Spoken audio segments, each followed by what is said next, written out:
बिस्मिल्लाहिर्रहमानिर्रहीम। बोलते कालम के साथ मैं आमर जहाँ। अमेरिकन एयरफोर्स का तैयार करदा F-16 जहाज़, जिसको दुनिया के बेहतरीन जहाज़ों में शुमार किया जाता है, उसकी तबाही जो है वाकई में एक ख़बर है। तो मैंने कहा आपके साथ इस ख़बर को क्यों डिस्कस ना किया जाए, क्योंकि आज भी पाकिस्तानियों के दिलों में F-16 की जो धाक है या शान है वो अपनी जगह पर मौजूद है।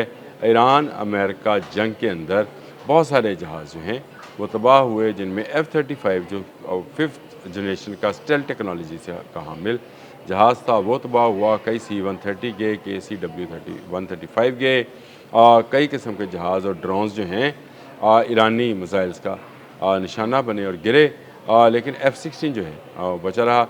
F-18 F-15 उनके गिरने की भी इतलात जो हैं आती रही, लेकिन अब F-16 के गिरने की इतला आई है। कहाँ से? यूनान में जी ये गिरा है, और यूनान का एयरपोर्ट है जी अरकोंथस इंटरनेशनल एयरपोर्ट, जहाँ पर ये जहाज़ जो है उसकी हंगामी लैंडिंग कराई गई। ये परवाज़ पर था कि इसमें ख़राबी पैदा हुई और पायलट ने फौरी तौर पर अपने जो है कंट्रोल टावर से कहा कि वो जहाज़ को हंगामी लैंडिंग कराना चाहते हैं। हंगामी लैंडिंग कराई गई, लेकिन जहाज़ में आग भड़क उठी।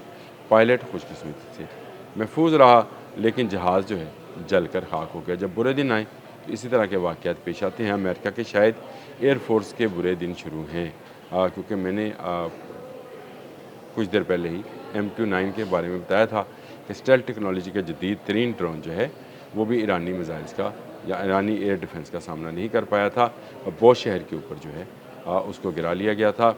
इसका मतलब है कि ईरानी एयर डिफेंस सिस्टम जो है वो पूरी तरह से चौकन्ना है। लेकिन इसी तरह से इसी जंग में जो कि 28 फरवरी को शुरू की गई थी ईरान अमेरिका वॉर, इसमें भी जो F-15 है वो फ्रेंडली फायरिंग में जो है वो गिर गए थे। अब ये एक जहाज़ जो है F-16 ये गिर गया है। गो ये जहाज़ यूनान के कंट्रोल में था, लेकिन इससे साबित होता है कि दुनिया में कोई चीज़ इतनी परफेक्ट नहीं है जिसकी परफेक्शन पर बात की जाए। ख़राबी किसी जहाज़ में भी हो सकती है, गिर कोई भी सकता है, और गिराया कोई भी जहाज़ जा सकता है। लेकिन जब इस तरह के हालात हों जिस तरह के इस वक्त गल्फ़ में और फ़ारस में है, यानी आपने हरमज़ में जो टेंशन और जंग है, ऐसे हालात में F-16 के यूँ हंगामी लैंडिंग करना और उसमें आग लगना जो है ये बिलाशुबा एक ख़बर है। तो इसका मतलब ये है कि इन जहाज़ों में भी अब आने वाले दिनों में इनकी परवाज़ों को महदूद किया जाएगा, क्योंकि पायलट ने का जो ब्लैक बॉक्स है वो बताएगा कि इस जहाज़ के अंदर क्या ख़राबी पैदा हुई थी। ये जदीद F-16 था। ये वो F-16 नहीं है जो 80s की दहाई में या मिला था हमें। ये उससे जदीद वर्जन का जहाज़ है। ये नियर टू 5th जनरेशन है। इसी तरह की स्टेल्थ टेक्नोलॉजी है और जदीद जहाज़ है जिसको तैयार किया गया है, और मुख्तलिफ़ ममालिक में जो कि अमरीकी अड्डे हैं वही इसको इस्तेमाल करते हैं। अब ये जहाज़ जो है इसमें आग भड़की है, दौरान परवाज़ इसमें ख़राबी पैदा हुई है, और इस ख़राबी के नतीजे में इसमें आग भी लग गई है। तो इसका मतलब ये है कि इसकी परवाज़ भी जो है उतनी महफूज नहीं है जितनी ये समझी जाती थी। इस जहाज़ के गिरने से बिलाशुबा अमेरिका को नुकसान तो हुआ। अमेरिका की साख पहले F-35 के हवाले से काफ़ी ख़राब हुई, और अब F-16 के हवाले से भी कुछ ज़्यादा अच्छी नहीं रहेगी। अमेरिका चाहता ये है कि उसका F-35 जिसका सौदा वो किसी ज़माने में भारत के साथ करना चाह रहा था, इसको जो है वो अब तुर्की के हाथ में बेच दे। इसराइल उसकी राह में सबसे बड़ी रुकावट है। मामला चल रहे हैं, देखिए किस नहज पर पहुँचते हैं, क्योंकि तुर्की को इतना महंगा सौदा लेने की अभी कोई ज़रूरत नहीं है कि वो अपने कान प्रोजेक्ट पर तवज्जो दे रहा है, और अगर कान 5th जनरेशन का जहाज़ उसका अपना तैयार हो जाता है तो फिर उसे F-35 की ज़रूरत नहीं रहती है। इस सारी कंडीशंस के अंदर अगर देखा जाए तो अमेरिका को बड़ा लॉस होता चला जा रहा है। उसके बहुत सारे जहाज़ खलीज की जंग यानी इस जंग में, ईरान जंग में गिरा लिए गए या गिर गए, दोनों चीज़ें जो हैं हुई हैं। और इसी तरह से अब उसका F-16 भी गया है।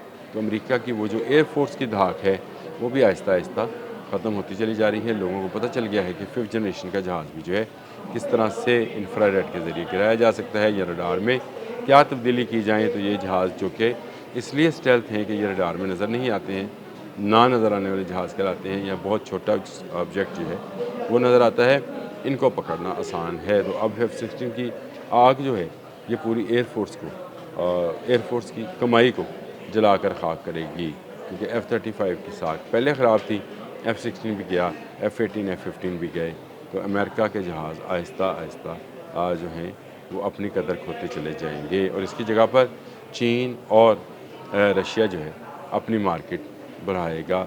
ये अमेरिका के लिए एक और बड़ी टेंशन होगी, ख़ासकर चीन जो है, जो कि दुनिया में वाहिद मुल्क है जो कि 2 5th जनरेशन के जहाज़ जो हैं वो रखता है और 6th जनरेशन पर काम कर रहा है। और उसके चाइना के जो है इस वक्त मार्केट में वैल्यू बहुत है। गो चाइना अपनी टेक्नोलॉजी किसी को ट्रांसफ़र नहीं करता है, लेकिन इसके बावजूद वो 2 5th जनरेशन के जहाज़ रखता है। पाकिस्तान जो है वो 4.5 जनरेशन का जहाज़ जो है बना चुका है, near to 5th generation Pakistan भी पहुंच चुका है।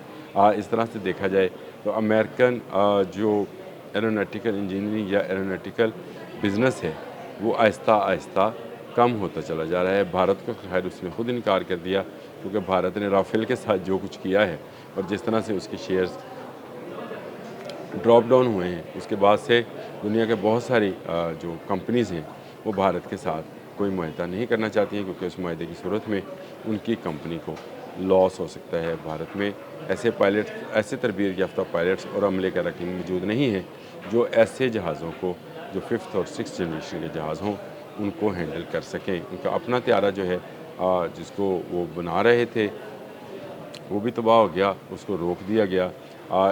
तेजस मैं की बात कर रहा हूँ, तेजस प्रोजेक्ट जो है वो रुक गया। उन्होंने Su-57 की टेक्नोलॉजी लेने की रशिया से बात की, रशिया ने भी इनकार किया, अमेरिका ने F-35 का इनकार किया। अब जो है F-16 की मेरा ख्याल है मार्केट जो है गो इतनी जल्दी तो नहीं, लेकिन F-16 क्योंकि एक जंग में नहीं मार गिराया गया है, ये ख़ुद इस पर आग लगी है, तो इसका मतलब ये है कि इसमें कोई ना कोई ऐसी ख़राबी ज़रूर है जिसकी निशानदही अब ब्लैक बॉक्स के अंदर मौजूद पायलट की उस टेप से निकलेगी, जिसमें बताएगा कि जहाज़ क्या क्या बिहेवियर था, उसके रडार्स जो थे या उसके जो मीटर्स थे वो क्या बता रहे थे और क्यों नीचे उतरते ही इस जहाज़ में आग भड़क उठी। ये एक ऐसा वाक़या है जो आने वाले दिनों में अमेरिकन एयरफोर्स के लिए बड़े नुकसान का बायस बन सकता है।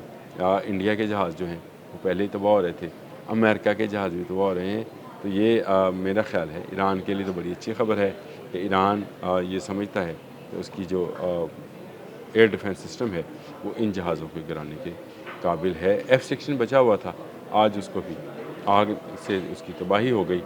दुनिया भर के मीडिया ने इस खबर को हाईलाइट किया है और करना बनता भी है, क्योंकि ये F-16 है जिसको दुनिया की बेहतरीन लड़ाका मशीन समझा जाता है और कहा जाता है कि डॉग फाइट में आज भी F-16 का कोई सानी नहीं है। डॉग फाइट समझते हैं जहाज़ों की आपसी जंग में, इस जहाज़ का कोई सानी नहीं है।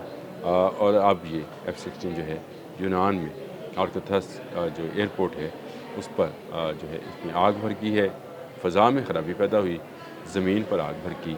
तो ये F-16 के लिए और एक बनाने वाली कंपनी के लिए जो है कोई अच्छी खबर नहीं है। अब तक के लिए इतना ही। अल्लाह।